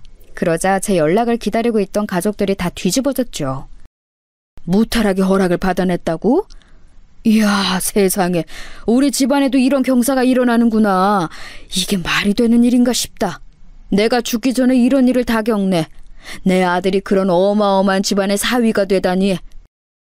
아유, 정여봐, 네가 해냈구나. 장하다, 우리 아들. 이제 와서 하는 소리지만 내가 너 낳을 때의 느낌이 마치 복되지는 않는 것 같았단다. 혹시나 거기 양친께서 너를 갑자기 반대하시는 일이 벌어지면 어쩌나 싶었는데 이렇게 상황이 다 매끄럽게 흘러가다니. 복받았다. 너도 복받았고 우리 집안도 복받았다. 내가 아니라 내 남동생이 우리 집안을 일으키네. 이 자식, 멋지다. 너한테 이렇게 엄청난 결혼복을 물어주려고 내가 결혼을 안 했나 보다. 내 몫까지 네가 끝내주게 살아봐라. 아버지, 어머니, 형이 차례로 흥분한 채 감상을 쏟아냈는데 한 사람만은 조용했습니다. 제 여동생 말이에요. 제가 결혼한다는 게 싫은 건지 서운한 건지 왜 반응이 없을까 싶어서 기분이 이상했던 저는 이튿날 여동생에게 따로 연락을 했습니다. 그랬더니 머뭇거리다가 저에게 이런 말을 해주더라고요. 오빠, 좋은 분위기에 내가 찬물을 끼얹는 것 같아서 이런 거 안 물어보려고 했는데 보통 부부가 이혼을 하면 아이는 엄마 쪽이 키우지 않아? 그런데 오빠하고 결혼한다는 그분은 독특한 경우인 것 같아서 좀 이상하네. 아, 그게 마음에 걸렸구나. 진짜 물어보지 그랬어. 그럼 내가 알려줬을 텐데. 세연 씨는 한국 생활이 너무 그리워서 귀국을 하고 싶었는데 아이는 반대로 미국에서 계속 살고 싶어 했대. 그래서 어쩔 수 없이 그렇게 된 거야. 그렇다고 해도 어린 아들을 두고 엄마 쪽의 양육권을 포기한 게 조금 낯선 그림인 것 같아. 그리고 오빠, 세상에 이유 없는 호의는 없다고 하잖아. 그런데 너무나도 오빠에게 호의적인 그 집안분들이 나는 또 마음에 걸려. 아무리 재혼이라도 그렇지 아직 나이가 젊은 막내딸의 결혼 문제를 이렇게 그냥 넘겨버린다고? 오빠가 기울어도 너무 많이 조건이 기우는 결혼인데 그런 집안을 만날 확률이 얼마나 될까? 그게 무슨 소리야, 정선아? 네가 지금 무슨 생각을 하고 있길래 그래? 혹시 그 집안에 무슨 꿍꿍이라든지 오빠가 모르는 숨겨진 비밀이 있다든지 뭐 그런 게 아닐까? 그럴 확률이 더 높지 않을까?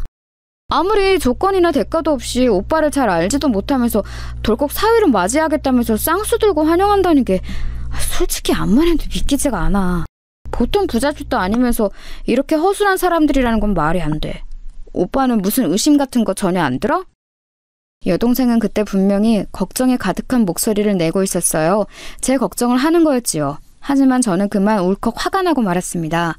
제 평생을 저보다 여동생을 위하며 살아왔다고 자부할 수 있는 저였어요. 그만큼 여동생을 위하는 오빠로서 떳떳했기 때문에 그런 저와는 달리 저를 별로 위하는 것 같지 않은 여동생의 태도가 큰 서운함을 느꼈던 거예요. 야, 박정선. 네가 정말로 나를 실망시키는구나. 내가 잘 된다는 게 너에게는 그렇게나 배가 아플 일이야?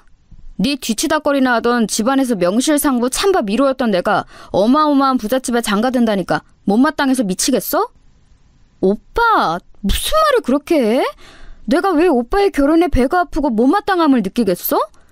오빠가 지금 오해하는 거야. 나는 진짜로 걱정돼서 말을 해준 것뿐인데 오빠가 이렇게 나올까봐 애써 말을 안 하려고 했었어.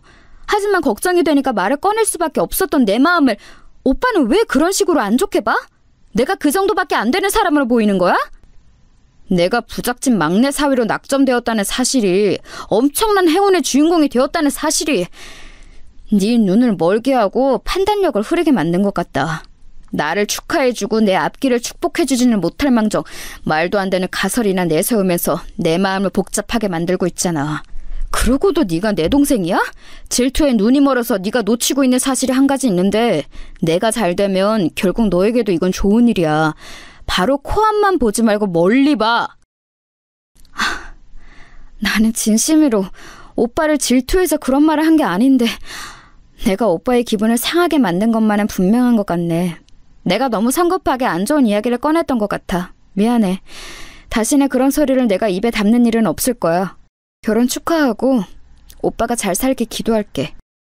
여동생이 풀이 죽어서 사과를 하자 저는 솔직히 마음이 편하지 않았어요. 저를 얼마나 우습게 봤으면 제 결혼 소식에 그런 초치는 말이나 하는 건가 싶어서 괘씸하기도 했지만 제가 평생을 위해온 여동생이었기에 풀이 죽은 모습을 하는 게 심란하기도 했죠. 어쨌거나 그건 결혼 전에 작은 소란일 뿐이었고 저는 무사히 결혼해서 아내와 부부가 되었습니다.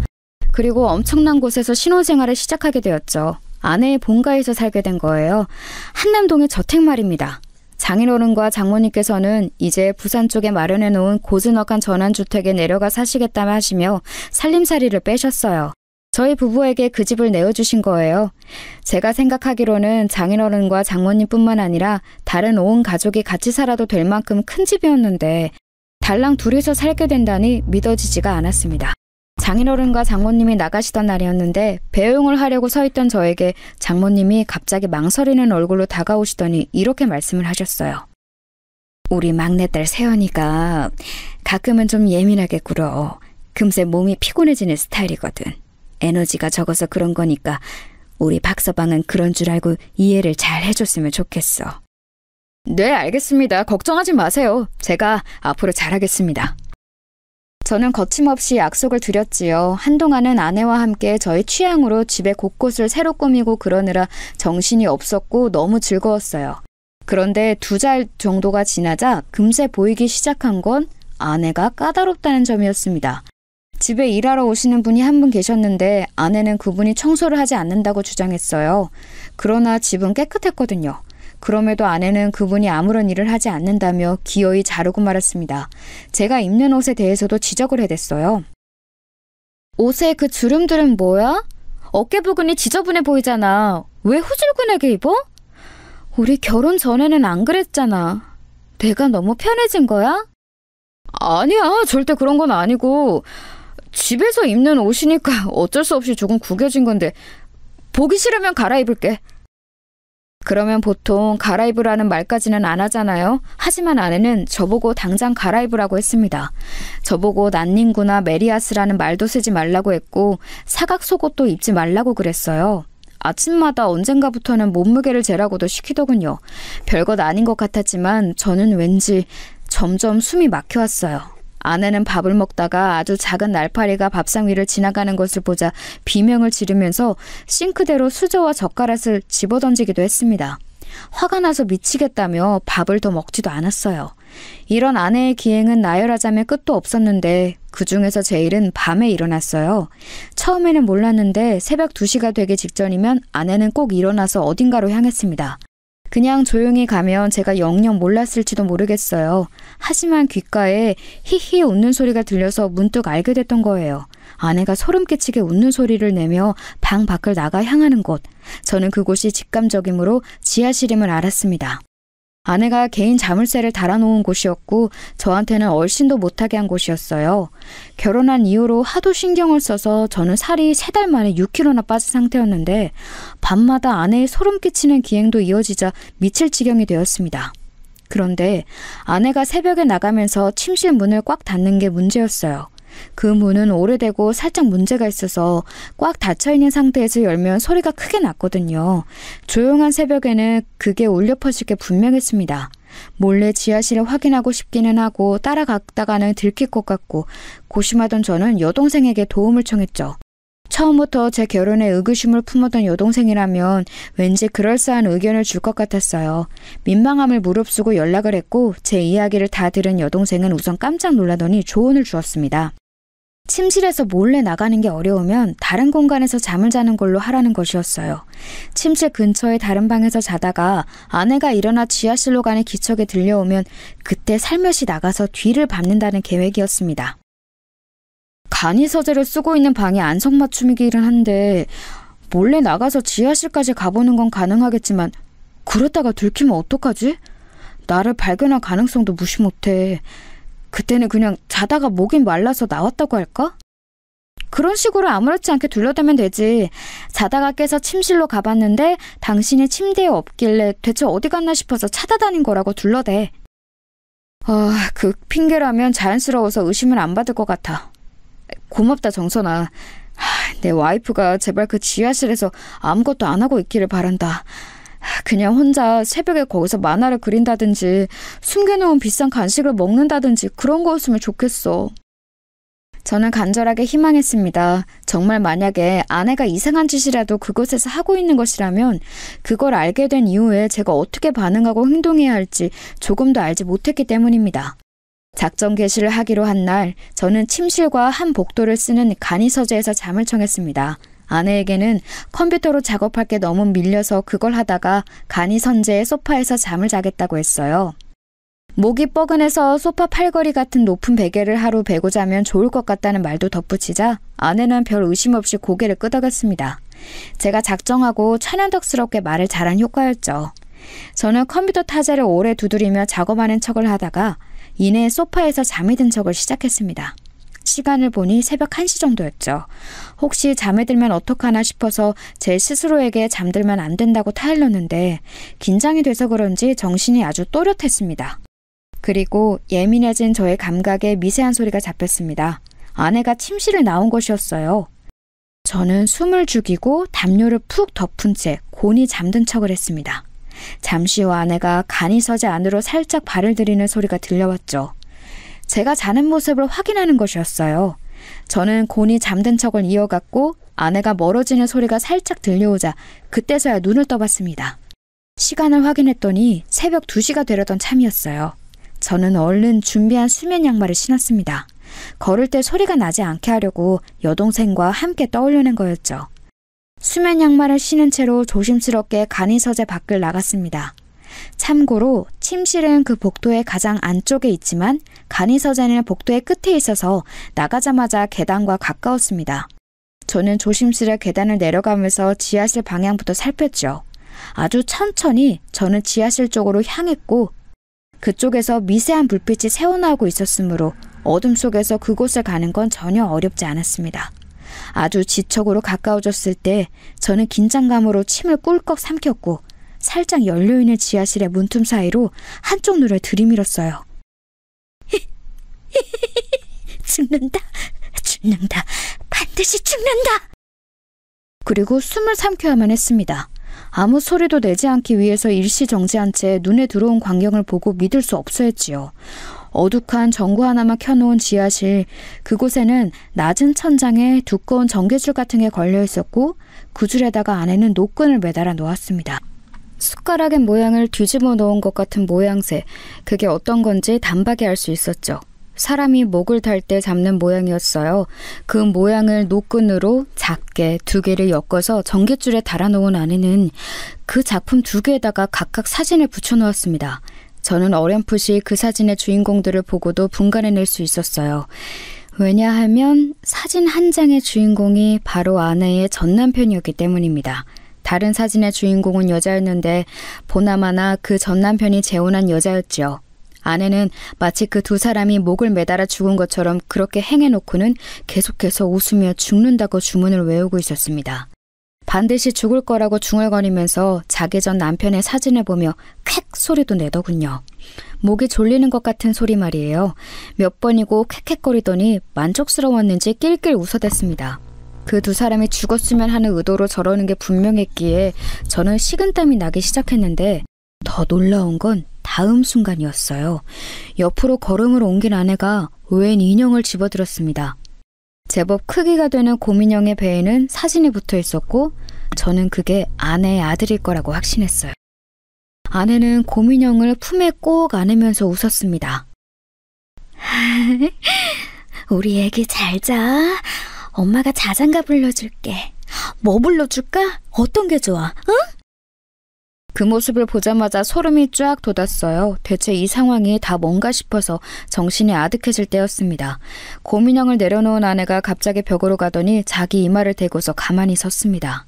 잠옷 차림에 머리를 길게 풀어헤친 아내가 뒷모습을 보이며 벽에 이마를 박은 채 서서는 몸을 좌우로 흔들흔들 움직이던 모습, 저는 아마 죽을 때까지 잊지 못할 거예요.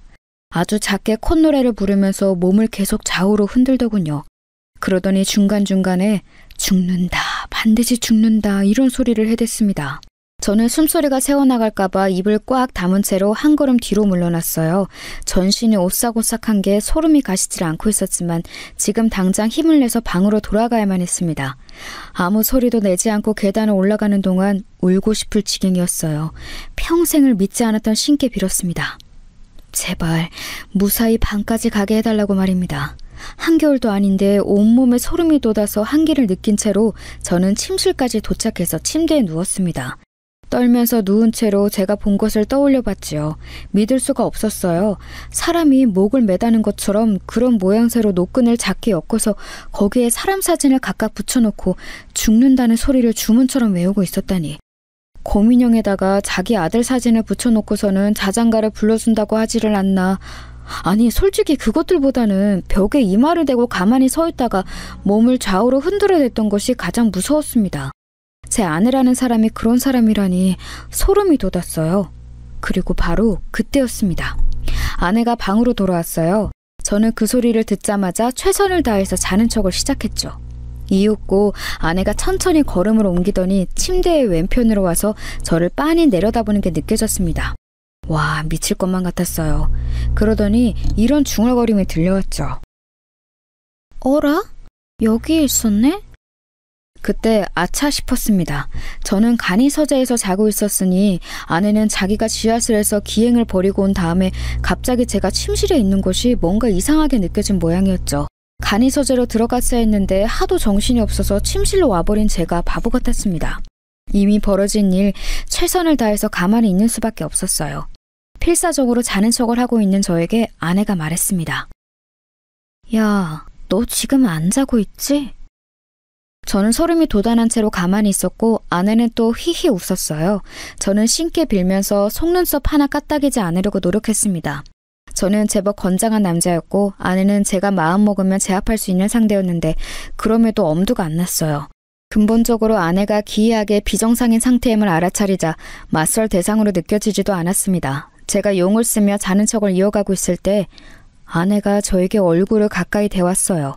그러더니 자기 손가락으로 제 목의 옆쪽을 더듬거렸습니다. 잠깐만, 거기는 맥이 강하게 뛰는 곳인데 설마 그걸로 내가 자는지 안 자는지 확인하려는 거 아니야? 그걸 바로 알아차린 저는 그 즉시 몸을 움직였어요. 뒤척이면서 소리를 냈고 손으로 목을 긁으며 입맛을 다시는 행동을 했습니다. 최대한 자연스럽게 했죠. 예전에 여동생이 그랬었어요. 저는 자다가 무슨 소리가 들리며 꼭 뒤척이면서 입맛을 다시고 몸을 한번 긁는다고요. 아마 그 습관이 계속 이어져 왔을 거라고 믿었습니다. 그래서 기지를 발휘한 것인데 아내는 제가 잔다고 생각했는지 바로 걸음을 옮기더군요. 침대를 반대편으로 돌아서는 자기 자리로 가서 누웠습니다. 저는 밤을 꼴딱 새웠어요. 옆자리를 쳐다볼 엄두는 아예 못 냈죠. 아침 해가 밝아오고 난 다음에야 옆자리를 확인했는데 아내는 곤히 자고 있었습니다. 마치 아무 일도 없었다는 것처럼요. 아주 평온했죠. 잠을 자지 못해 미친 듯이 피곤한 제 몸 상태만 아니면 저도 꿈을 꿨다 했을 거예요. 꿈에서 헛것을 봤구나 싶었겠죠. 하지만 제가 본 것은 분명한 현실이었습니다. 저는 그날 당장 여동생에게 연락을 했어요. 여동생이 깜짝 놀라더니 이내 차분하게 자기 의견을 내놓았어요.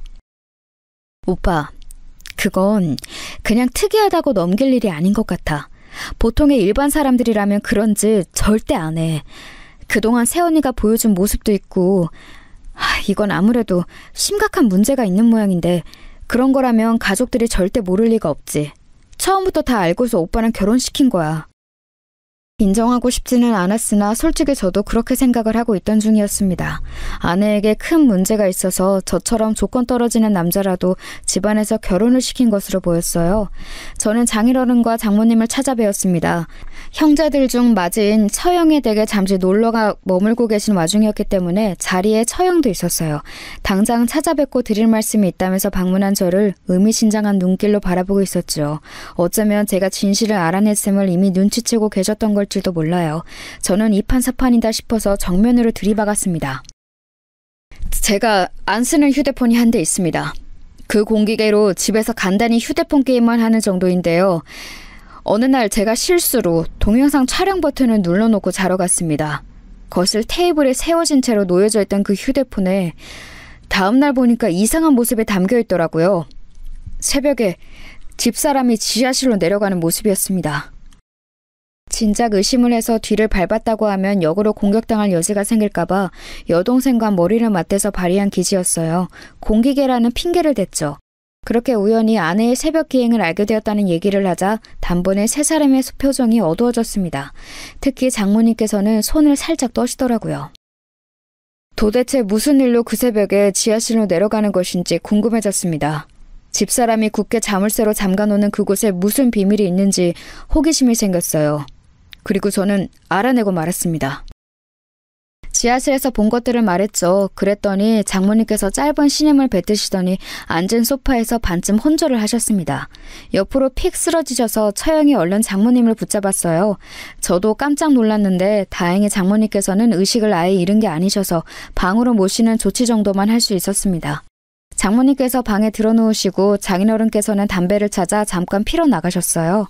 남겨진 사람은 저와 처형뿐이었죠. 저는 차라리 잘 됐다 싶어서 처형께 진실을 요구했습니다.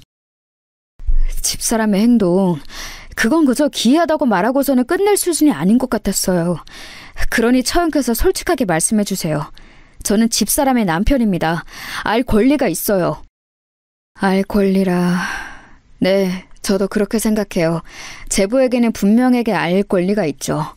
하지만 아버지와 어머니는 그렇게 생각하지 않으셨던 모양이에요. 이렇게 됐으니 제가 알려드리는 게 맞는 상황인 것 같아요. 저는 제 생활을 하느라 바빠서 몰랐는데 저희 막내 새언니가 그렇게 된 건 결혼을 잘못했기 때문이라고 다른 가족들은 그렇게 말을 하더라고요. 미국에서 결혼한 그거 말씀하시는 거죠? 결혼 생활에 불행했기 때문에 집사람이 저렇게 된 건가요? 그건 저희 가족들의 주장인데요. 솔직하게 제 생각을 알려드리자면 비단 그것만으로 그렇게 됐을 거라고 여기지는 않아요. 정신적인 결함이 세연이에게 내재되어 있었는데 미국에서의 결혼 생활이 촉매제가 되어서 그게 겉으로 그때부터 드러나기 시작했을 뿐이라고 보는 게 옳겠죠. 세연이는 자기 아이를 낳고 나서부터 특히 서서히 이상해지기 시작했는데 사람이 너무 예민하고 강박적이고 그러면서도 많은 일들을 깜빡한다거나 무심하게 행동하는 면모를 동시에 지닌 사람이 되었어요. 제 조카가 초등학교에 들어간 이후부터는 그게 심해졌죠. 그래서 이혼까지 하게 되었던 거예요. 세연이의 상태가 좋지 않았고 하루하루 다르게 커가는 자기 아이의 성장을 받아들이지 않으며 항상 아기 취급을 해댔기 때문에 그런 모습들 때문에 양육권도 빼앗겼습니다. 그래서 조카도 세연이를 보고 싶어 하지 않아요. 자기 엄마를 무서워하거든요. 아내의 비밀이 드디어 드러나는 순간이었습니다. 제 여동생이 처음에 했던 짐작처럼 미성년자인 자식의 양육권을 아빠 쪽이 가져간 것에는 보통이 아닌 이유가 있었던 거예요. 저는 이야기를 들으면서 한 가지 단어를 머릿속에 고정하고 있었어요. 그건 바로 정신병이었습니다. 이 모든 것은 결국 제 아내가 정신병을 앓고 있는 환자라는 소리였으니까요. 아내의 가족으로부터 이렇게 확인 사살을 받으니 허탈하고도 절망적이었습니다. 저는 전혀 몰랐습니다. 집사람이 워낙 저와는 다른 환경에서 나고 자라온 아예 다른 세계의 인물이나 다름없다 보니 부잣집 자식은 그냥 뭔가 다른 거구나 싶었어요. 이상하다는 생각을 하진 못했습니다. 그런데 점차 이건 정상이 아니다라는 생각을 하게 되었던 것이죠. 처형은 물론이고 장인어른, 장모님 그리고 다른 분들까지 전부 집사람의 상태를 알고 있었군요. 너무나도 잘 알면서 저에게는 아무런 언질도 주시지 않고 결혼을 시키신 거였네요. 제보한테는 미안하게 생각해요. 하지만 작정하고 속이려는 의도까지는 아니었어요. 그냥 말을 안 해도 되지 않을까 싶어서 말을 안 한 거였죠. 특히 저희 아버지하고 어머니가 세연이를 얼른 재혼시키고 싶어 하셨거든요. 그래서 어쩔 수 없었습니다. 세연이가 새 출발을 하면 다 괜찮아질 거라고 두 분은 그렇게 믿으셨어요. 정신 상태가 온전하지 않은데 무턱대고 새 출발이라뇨? 그런다고 정신이 멀쩡해지나요? 병원을 가고 치료를 받아야 차도가 있는 게 병인 것인데 재혼이 답이라고 생각하신 건가요? 세연이는 이혼하고 나서 한국에 들어온 이후부터 상태가 좋아졌어요. 약은 진작에 처방받아 먹고 있었는데 그게 효과가 좋지는 않았거든요. 그런데 한국에 들어오고 나서 약이 잘 받게 된 것인지 어쩐 것인지 상태가 좋아졌고 아주 멀쩡해 보이기까지 했어요. 세연이는 자기 실수로 가정을 잃었다고 생각해서 상실감이 컸어요. 다시 가정을 꾸린다면 자기가 안정감을 되찾을 거라고 했죠. 그때부터 저희 부모님은 세연이가 얼른 재혼하기만을 학수고대하신 것이고요. 이제 이게 다 어떻게 된 일인지 명백히 알게 되었습니다. 아내는 정신병을 앓고 있었고 그래서 제가 아내 같은 부잣집 막내딸과 결혼할 수 있던 거였어요. 그리고 절망적이게도 아내에게 육촌오빠 되시는 분이 정신병원에 계신다는 걸 알게 되었습니다. 혹시 집안 사람들 중에 또 정신적으로 어려운 경우가 있냐고 아주 조심스럽게 처음께 여쭈어 보았고 어렵사리 받아낸 대답이었죠. 그러니까 이건 유전이었던 거예요. 집안 유전에 흐르는 정신적인 문제가 아내에게서 강하게 발현된 것이겠죠. 그렇다는 말은 만약에 우리 부부 사이에서 아이가 생기면 정신병이 이어질 수도 있다는 소리가 되는 거잖아? 이런 엄청난 사실을 이렇게 알게 되다니. 정말 참담했습니다. 엄청난 문제 앞에서 차마 뭐라고 말을 해야 할지 몰라서 한숨만 푹푹 내쉬고 있는데 장인어른께서 돌아오셨어요. 저는 굳은 얼굴로 꾸벅 목례를 보냈죠. 그러자 저와 처형을 번갈아 쳐다보신 장인어른께서는 이미 이야기가 오갔단 것을 눈치채셨습니다. 결국 다 알게 되었구만. 자네한테는 미안하게 됐다만 우리 막내딸이 그렇다고 해서 어디 일상생활을 못하나? 사회생활을 못해? 그건 아니잖아. 아주 멀쩡해. 이상한 눈으로만 바라보지 않는다면 전혀 이상하지 않아. 이봐 박서방, 나는 우리가 다 잘못되고 막내딸이 혼자 남겨지면 그 녀석을 옆에서 지키고 돌봐줄 사람이 필요해. 그게 자네인 거지. 자네가 평생 뼈 빠지게 돈 벌고 일해봤자 우리 막내딸과 결혼한 것만 하겠나? 절대 아니야. 그러니 이것을 불운이라 여기지 말고 일생일대의 행운으로 여겨주게. 내 부탁함세. 진짜 미칠 것 같았습니다. 살면서 마음이 그렇게 어려운 순간도 없었어요. 장인어른께서 차라리 저를 윽박지르고 고압적으로 나오셨다면 반발심이 들었을 겁니다. 하지만 저에게 엄한 투로 말씀을 하시면서도 장인어른의 표정에는 간절함이 엿보였습니다. 자식을 위하고 사랑하는 부모의 마음에 대고 제가 무엇라고 비난을 할 수가 없었어요. 저는 평생 부모님께 인정과 사랑을 받고 싶었던 집안의 둘째였으므로 부모로부터 이런 커다란 애정을 받는 아내가 그 순간 왠지 부러웠던 것도 같습니다. 저는 아무 말씀도 더 못 드리고 그저 인사만 올린 채로 그 집을 나섰어요. 여동생에게 문자가 많이 와 있어서 걱정할까봐 연락을 미룰 수 없어서 상황을 알려주었지요. 역시나 다들 알고 있었구나. 오빠, 이제 어떻게 할 거야? 이런 걸 비밀로 오빠가 그 집에 무언가를 요구한 것도 아니고 그렇다고 이혼할 거라고 강하게 나간 것도 아니고 아무런 상태도 아니잖아.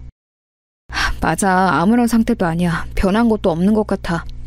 내가 지금 네 새언니에게 품고 있는 이 마음이 그렇게 좋은 조건들을 타고났음에도 정신이 아픈 사람에 대한 측은지심인지 아니면 나를 속이고 농락해온 것에 대한 분노인지 나는 그것조차 모르겠다.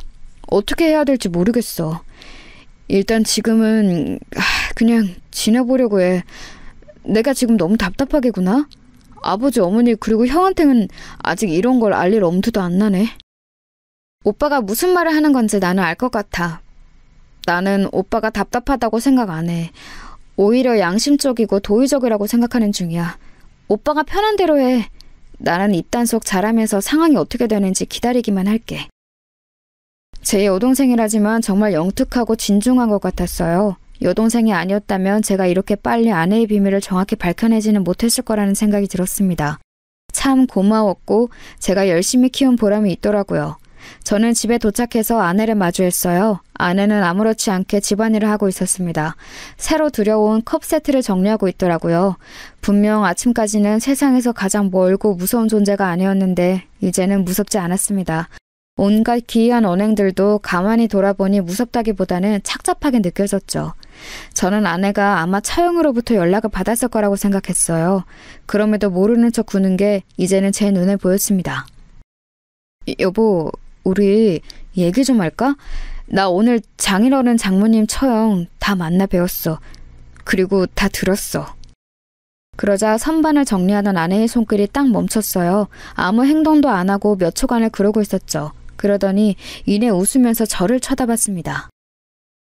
무슨 얘기를 해? 뭘 들었는데? 나 멀쩡해. 나 괜찮아. 그러니까 당신이 신경 쓸 것도 없고 걱정할 것도 없어. 그러니까 제발 나한테는 아무 소리도 하지 마. 나는 아무렇지도 않단 말이야. 당신이 아무 소리 안 하면 아무 일도 없는 거야. 환하게 웃고 있는데 그 눈매가 슬퍼 보였고 입가는 떨리고 있었습니다. 그런 여자를 벼랑 끝으로 몰아가는 치사한 남자가 될 수는 없었어요. 저는 한숨과 함께 그저 고개를 떨구고 말았습니다. 일단은 심적으로 동요한 아내가 진정해질 때까지 기다렸다가 병원 이야기를 함께 나눠보고 약을 먹으면 어떻게 차도가 있는지 증세는 정확히 어떠한지 이런 자세한 정보를 듣는 게 나을 것 같았어요. 그래서 저는 최대한 아내를 아무렇지 않게 대했습니다. 이틀 뒤 장모님께 문자가 왔는데 박서방, 내가 고마워. 이렇게 왔더라고요. 그저 한숨만 나왔지요. 정작 저희 부모님께는 아직 이런 사실을 못 밝혔다는 게 가슴이 답답했습니다. 아내와 이야기를 다 나누고 상황의 정리가 이뤄진 뒤에 저희 집에 밝힐 생각이었어요. 그런데 아내의 기행이 더 먼저였습니다. 어느 날 밤 아내는 새벽에 또 지하실로 향했고 자기의 전남편과 그 재혼한 여자의 사진에 불을 붙였어요. 그러다가 그 불이 아내의 잠옷 소매로 옮겨 붙었습니다. 거기까지는 큰일로 번지기 전에 끝낼 수 있던 거였는데 아내의 눈에 곰인형이 들어온 거예요. 아들의 사진이 붙은 곰인형이 연기를 마시게 둘 수 없다며 굳이 곰인형을 챙기려다가 불이 더 번졌습니다. 제가 소란을 듣고 내려가서 황급히 불을 껐지만 아내는 팔에 커다란 화상을 입은 뒤였죠. 끝까지 곰인형을 붙잡고 괜찮아라는 소리를 중얼거리던 아내의 모습이 잊혀지지가 않았습니다. 아내가 화상 때문에 수술을 받게 되었고 그때 저는 더 이상 숨길 수가 없어서 저희 부모님과 형에게 사실을 털어놓았습니다. 셋 다 아무 말도 하지 않았어요. 정말 아무 소리도 하지 않고 참담한 얼굴로 침묵을 지키며 제 어깨를 두드려줬을 뿐이었네요. 그게 오히려 고맙고 죄스러웠습니다. 아내는 수술을 받은 이후로 상태가 나빠졌어요. 불만 보면 발작을 해댔거든요. 나를 죽이러 온 거지? 나를 죽이고 내 아기를 빼앗으려고 하는 거지? 그래, 어디 한번 해보자. 네가 먼저 타죽나 내가 먼저 타죽나 어디 한번 확인을 해보면 알겠지. 그런 소리를 하면서 정신을 도통 차리지 못했습니다. 게다가 자기를 말리는 장모님을 알아보지 못하고 뺨을 때리기까지 했습니다. 괴물이라고 외치면서 장모님의 뺨을 사정없이 때렸어요. 그 모습에 모두가 망연자실했습니다. 결국 그 끝은 정신병원 행위였네요. 처형이 장인어른과 장모님을 눈물로 설득했기에 가능한 일이었어요. 그리고 저는 아내와 이혼을 했습니다. 아주 조용한 이혼이었고 제 짐을 챙겨서 한남동의 대저택을 나오는 일은 형과 여동생 단 2사람의 도움만 받고도 가능했어요. 간단한 제 것만 챙겨서 나왔거든요. 이혼 과정에서 아무것도 욕심내지 않은 제 모습이 좋게 보인 것인지 잠시나마 제 처가였던 그 집안에서 저에게 살해를 해왔습니다. 입금된 돈을 보고 눈알이 튀어나갈 뻔했어요. 저는 이런 액수는 받을 수 없다고 연락을 드렸지만 그쪽에서 워낙 완강한 태도를 보이셨기에 결국 감사히 받는 것으로 했습니다. 그 돈으로 저는 가족들과 함께 해외여행부터 갔어요. 5 식구가 함께 말레이시아로 여행을 가서 허심탄회한 대화도 나누고 대단한 자연도 만끽하면서 재충전의 시간을 가졌습니다. 제 아내였던 사람을 보면서도 느끼는 게 있었는데 그건 바로 내 가족의 최고다라는 것이었어요. 정신이 아프든 몸이 아프든 끝까지 저의 편이 되어줄 존재는 가족뿐이었죠. 그 깨달음을 얻고 그 이후로는 더욱 인생을 풍요롭게 살게 되었던 것 같습니다. 제 이야기는 이쯤에서 마무리를 짓고자 해요. 다들 멋진 인생 사시기를 바랍니다.